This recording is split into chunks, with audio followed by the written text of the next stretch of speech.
Hello friends, நம்ம Maggi அரைக்கிறோம்ல, chain போட்டதுக்கப்புறம் எண்ணாட் எப்படி போடணும், அந்த எண்ணாட் போட்டதுக்கப்புறம் செயின் எக்ஸ்ட்ரா இருக்கும், அதை எப்படி நம்ம பேலன்ஸ் பண்ணுறது உங்களுக்கு அந்த ட்ரிக்ஸை வந்து சொல்லித்தரேன்.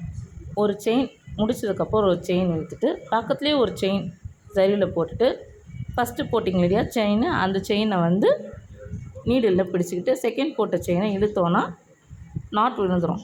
அப்போ நம்ம இழுத்தோன்னா உள்ளே போயிடும். பட் ஃபஸ்ட்டு நம்ம பண்ணும்போது இது வராது. பேலன்ஸ் ஒரு செயின் பேலன்ஸ் நிற்குது பார்த்திங்களா, அந்த செயினுக்குள்ளே மறுபடியும் ஒரு செயின் போட்டு மறுபடியும் இழுத்திங்கன்னா அது உள்ளே போயிடும். மறுபடியும் உங்களுக்கு சொல்கிறேன்.